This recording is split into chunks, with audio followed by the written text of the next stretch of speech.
আমরা আজকে জানব হজরত শাহজালাল ইয়েমেনি রাহমাতুল্লাহি আলাইহি এর সাথে যে ৩৬০ জন আউলিয়া এসেছিলেন তাদেরই অন্যতম একজনের কথা। ওনার নাম হজরত সৈয়দ জাহান শাহ রাহমাতুল্লাহি আলাইহি। তিনি আগমন করেছিলেন ইরাকের বাগদাদ নগরী থেকে।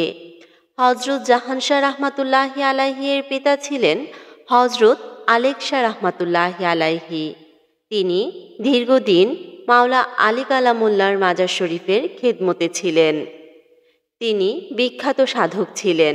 তিনি তৎকালীন সময়ে বিনামূল্যে কুরআন পড়া এবং ইলমে মারফতের শিক্ষা দিতেন। হজরত জাহান শাহ রাহমাতুল্লাহি আলাইহি এর পিতার এই শিক্ষার প্রচার চালু রাখার সিদ্ধান্ত নেন তিনি। হজরত জাহান শাহ রাহমাতুল্লাহি আলাইহি ওনার পিতার নিকট থেকেই তরিকত, মারফত, শরীয়ত ও হাকিকতের শিক্ষা লাভ করেছেন। প্রায় 18 বছর তিনি ধ্যানে নিমগ্ন ছিলেন। ধ্যানরত অবস্থায় তিনি পাক পাঞ্জাতনের সাক্ষাৎ পেয়েছিলেন। ওনার পিতা ওনাকে ওসিয়ত করেছিলেন ওনার পিতার বিদায়ের পর উনি যেন মদিনার মনোয়ারাতে চলে যান। হজরত জাহান শাহ রাহমাতুল্লাহি আলাইহি এর বয়স যখন 26 বছর তখন ওনার পিতা ওফাত গ্রহণ করেন। পিতার কথা মতো ওনার পিতার ওফাতের 7 দিন পর হজরত জাহান শাহ রাহমাতুল্লাহি আলাইহি মদিনায় চলে যান। ইরাক থেকে তিনি মদিনায় গিয়ে প্রায় 17 মাস অবস্থান করেন। মদিনাতে 11 মাস থাকার পর হজরত শাহজালাল ইয়েমেনি রাহমাতুল্লাহি আলাইহি এর সাথে ওনার সাক্ষাৎ হয়। হজরত শাহজালাল ইয়েমেনি রাহমাতুল্লাহি আলাইহি এর কাছে নবীজি সাল্লাল্লাহু আলাইহি ওয়াসাল্লামের এলহাম এলো তিনি যেন হজরত সৈয়দ জাহান শাহ রাহমাতুল্লাহি আলাইহিকে ওনার সাথে নিয়ে যান। ওনারা একই সাথে ভারতবর্ষে রওনা হন। হজরত সৈয়দ জাহান শাহ রাহমাতুল্লাহি আলাইহি সবসময়ই হজরত শাহজালাল ইয়েমেনি রাহমাতুল্লাহি আলাইহি এর সাথে গুপ্ত পরামর্শগুলো করতেন। হজরত সৈয়দ জাহান শাহ রাহমাতুল্লাহি আলাইহি বলেছিলেন, ইসলাম প্রতিষ্ঠার জন্য আমাদেরকে 2টি যুদ্ধ করতে হবে। সর্বপ্রথম ওনারা দিল্লিতে পৌঁছান। সেখানেই 2 মাস 17 দিন অবস্থান করেছিলেন। দিল্লি থেকে তারা 22 জন সোনারগাঁয়ে আসেন। তৎকালীন রাজার সাথে ওনারা বৈঠক করেন। হজরত জাহান শাহ রাহমাতুল্লাহি আলাইহি বলেন, ত্রিপুরা নগরীতে একটা যুদ্ধ করতে হবে। এখন যেটা ত্রিপুরা রাজ্য তখন সেটা ছিল ত্রিপুরানগর। অতঃপর ওনারা দিল্লিতে চলে আসেন। দিল্লিতে যাবার 23 দিন পর হজরত বুরহানুদ্দিন সোনারগাঁয়ের রাজার কাছে গরু গোবিন্দের বিরুদ্ধে অভিযোগ করেন। সোনারগাঁয়ের রাজা হজরত ফয়েজ শাহ রাহমাতুল্লাহি আলাইহিকে দিল্লিতে পাঠালেন। তখন সবাই হজরত নিজামুদ্দিন আউলিয়া রাহমাতুল্লাহি আলাইহি এর দরবারে মিলাদ পাঠ করছিলেন। মিলাদের পর তিনি হজরত বুরহানুদ্দিন রাহমাতুল্লাহি আলাইহি এর পরিবারের ওপর রাজা গৌর গোবিন্দের অত্যাচারের কথা বর্ণনা করলেন। এই কথা শোনার পর হজরত শাহজালাল ইয়েমেনি রাহমাতুল্লাহি আলাইহি সিদ্ধান্ত নিলেন রাজা গৌর গোবিন্দের এলাকায় যাবেন। এই সিদ্ধান্তে সহমত প্রকাশ করলেন হজরত জালাল শাহ রাহমাতুল্লাহ আলাইহি। হজরত জালাল শাহ রাহমাতুল্লাহি আলাইহি ছিলেন হজরত নিজামুদ্দিন আউলিয়া রাহমাতুল্লাহি আলাইহি এর অন্যতম খলিফা এবং অস্ত্র ভাণ্ডারের দায়িত্বপ্রাপ্ত।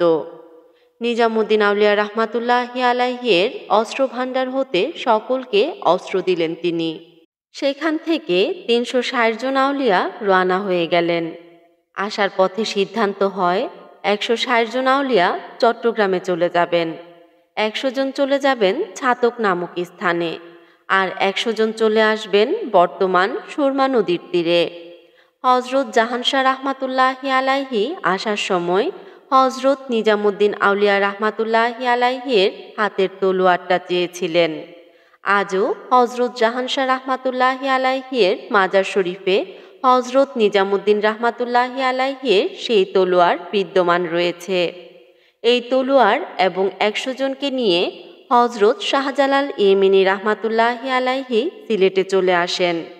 ওনারা সবাই আধ্যাত্মিক ক্ষমতায় ক্ষমতাধর ছিলেন।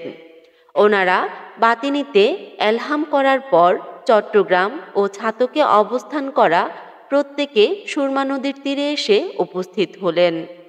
ওনারা এসে সবাই চিন্তা করতে লাগলেন সুরমা নদী কিভাবে পাড়ি দিবেন। তখন হজরত শাহজালাল ইয়েমেনি রাহমাতুল্লাহি আলাইহির জায়নামাজটি সুরমা নদীতে বিছিয়ে দিলে ওনারা সবাই সুরমা নদী পার হলেন। ওনারা এসে রাজা গৌরগোবিন্দের সাথে যুদ্ধ করলেন এবং রাজা গৌরগোবিন্দ এই যুদ্ধে হারলেন। যুদ্ধ চলমান ছিল ৩৬ দিন। এই ৩৬ দিনের খাবার দাবার অলৌকিকভাবে আল্লাহর কাছ থেকে চেয়ে আনতেন হজরত সৈয়দ জাহানশাহ রাহমাতুল্লাহি আলাইহি। এই যুদ্ধে দুইজন গেসুদারাজ রাহমাতুল্লাহি আলাইহি অংশগ্রহণ করেছিলেন। একজন গেসুদারাজ রাহমাতুল্লাহি আলাইহি গাজী, তিনি রান্নাবান্নার দায়িত্বে ছিলেন। অপরজন হজরত সৈয়দ আহম্মদ গেসুদারাজ রাহমাতুল্লাহি আলাইহি, প্রকাশ কেল্লা বাবা রাহমাতুল্লাহি আলাইহি।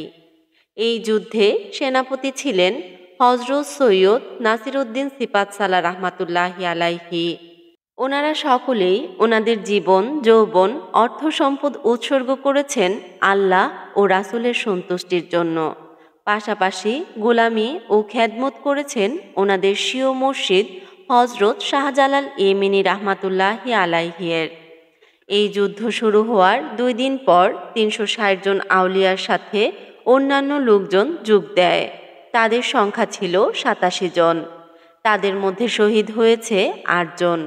বলা বাহুল্য যে হজরত শাহজালাল ইয়েমেনি রাহমাতুল্লাহি আলাইহির 360 জন আউলিয়ার মধ্যে একজন শহীদ হন। তিনি হলেন হজরত সৈয়দ আহম্মদ গেসুদারাজ রাহমাতুল্লাহি আলাইহি, প্রকাশ কেল্লা বাবা রাহমাতুল্লাহি আলাইহি। বাকি 359 জন আউলিয়া বিভিন্ন দিকে ছড়িয়ে ছিটিয়ে গিয়েছেন। আর সাধারণ মানুষদের মধ্যে 79 জন তরিকতের কোনো লেখাপড়াই জানতেন না। হজরত শাহজালাল ইয়েমেনি রাহমাতুল্লাহি আলাইহি ওনাদেরকে নিয়ে একটা বৈঠক করেন এবং এক এক করে সবার ইচ্ছা জানলেন। ওনারা সবাই বললেন ওনারা তরিকতের শিক্ষা লাভ করতে চান। হজরত শাহজালাল ইয়েমেনি রাহমাতুল্লাহি আলাইহি বললেন, তোমরা ইতিমধ্যে ইমানি হালতে তরিকতে প্রবেশ করেছ, এখন তোমাদের প্রয়োজন হলো শিক্ষা। তাদেরকে তরিকত, হাকিকত ও মারফত শিক্ষা দেওয়ার জন্য দায়িত্ব দেওয়া হলো হজরত জাহানশাহ রাহমাতুল্লাহি আলাইহিকে। বর্তমানে যেখানে হজরত শাহপরান ইয়েমেনি রাহমাতুল্লাহি আলাইহির রোজা শরীফ অবস্থিত, এই জায়গাটি ছিল তৎকালীন শিক্ষার পাঠশালা। তাদেরকে 23 মাস 26 দিন শিক্ষা দেওয়া হয়। এই অবস্থায় আরও নতুন কিছু লোক যুক্ত হয়। তাদের সংখ্যা ছিল 47 জন। এদের সকলেরই 2 বছরের খাবার দাবার অলৌকিকভাবে আল্লাহর কাছ থেকে সাহায্য চেয়ে আনতেন হজরত শাহপরান ইয়েমেনি রাহমাতুল্লাহি আলাইহি। পাঠশালা সহ সকল কিছু পরিচালনা করতেন হজরত শাহপরান ইয়েমেনি রাহমাতুল্লাহি আলাইহি। কিছুদিন পর হজরত সৈয়দ জাহানশাহ রাহমাতুল্লাহি আলাইহি ঘোষণা করলেন তাদের মধ্যে 5 জন খলিফা নির্বাচন করবেন। নেতৃত্বের লোভে তাদের মধ্যে একটা যুদ্ধ হয় এবং 2 ভাগে ভাগ হয়ে যায়। হজরত সৈয়দ জাহানশাহ রাহমাতুল্লাহি আলাইহির পূর্ব ভবিষ্যৎবাণী অনুযায়ী 2টা যুদ্ধই হয়। এই দ্বন্দ্বের পর হজরত শাহপরান ইয়েমেনি রাহমাতুল্লাহি আলাইহি সিদ্ধান্ত দেন, আপনার মনোনীত যারা আছে তাদেরকে নিয়ে আমার থেকে দূরে সরে যান। তখন ওনারা হজরত শাহজালাল ইয়েমেনি রাহমাতুল্লাহি আলাইহির কাছে যান। হজরত শাহজালাল ইয়েমেনি রাহমাতুল্লাহি আলাইহি তখন আকুল কুয়ার কাছে থাকতেন। হজরত শাহপরান ইয়েমেনি রাহমাতুল্লাহি আলাইহি এবং হজরত সৈয়দ জাহানশাহ রাহমাতুল্লাহি আলাইহি সকল ঘটনা খুলে বললেন।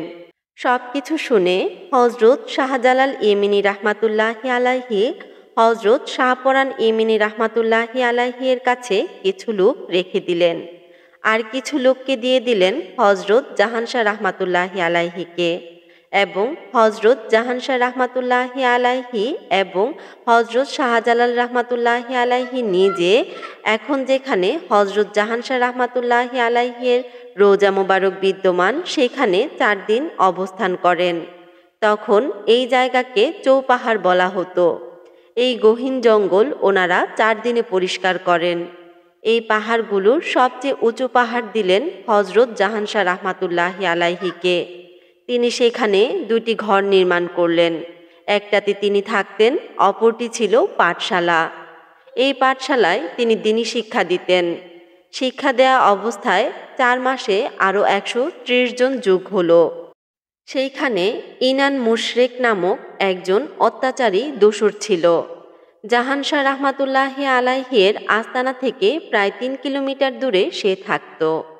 হজরত সৈয়দ জাহান শাহ রহমাতুল্লাহি আলাইহি একদিন ওনার অনুসারীদেরকে হুকুম করলেন, ইনান মুশরিককে হত্যা করো। তখন ওনার ভক্তরা সবাই ইনান মুশরিকের বাড়ি গেল। বাড়িতে পেয়েও তাকে হত্যা না করে চলে আসলো। তারা অর্ধেক পথ ফিরে আসার পরে হজরত জাহান শাহ রহমাতুল্লাহি আলাইহি অলৌকিকভাবে ইনান মুশরিককে ওনার সামনে হাজির করলেন।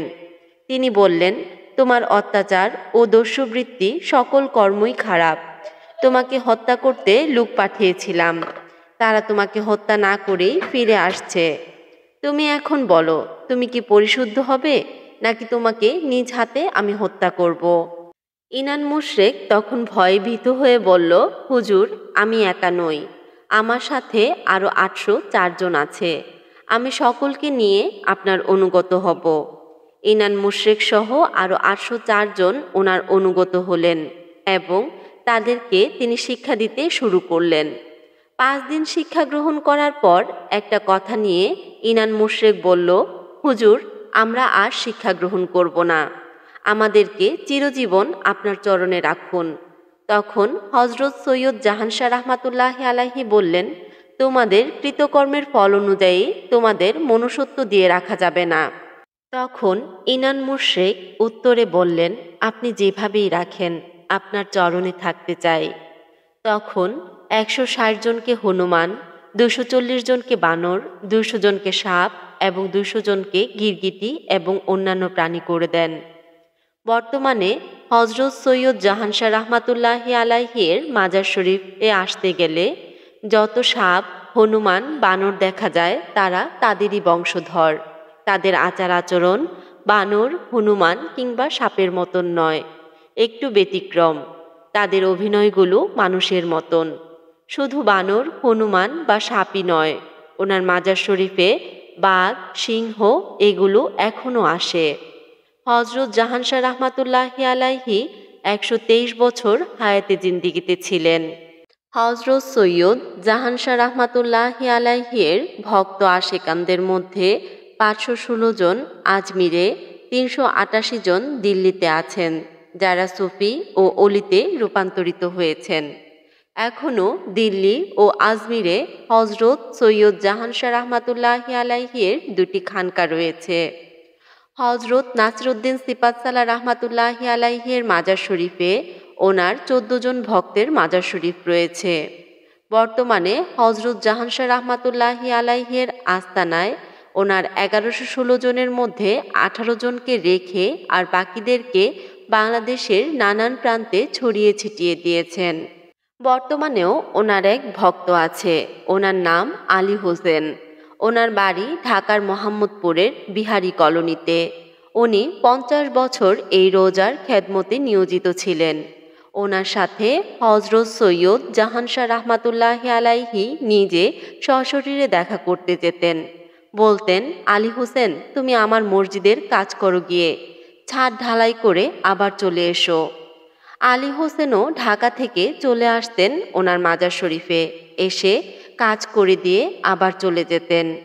আলী হোসেন যখন আসতেন গভীর রাতে তিনি বাঘের দেখা পেতেন। আবার যেদিন চিন্তা করতেন রাতে তিনি জিকির করবেন, সেদিন অলৌকিকভাবে বাতাস এসে ওনাকে জাগিয়ে দিত। উনি উঠে জিকির করতেন। আলী হোসেন 4 বছর আগে ওফাত গ্রহণ করেন। হজরত সৈয়দ জাহান শাহ রহমাতুল্লাহি আলাইহির জীবদ্দশাতে একবার বাঘের সাথে ওনার যুদ্ধ হয়েছিল। ইসলাম প্রচার ও প্রসারে হজরত সৈয়দ জাহান শাহ রহমাতুল্লাহি আলাইহির ভূমিকা চিরস্মরণীয়। গোপনে নিভৃতে নির্জন জঙ্গলের ভেতরে এখনও হজরত সৈয়দ জাহান শাহ রহমাতুল্লাহি আলাইহির রোজা মোবারক তারই ইতিহাস বহন করে চলেছে।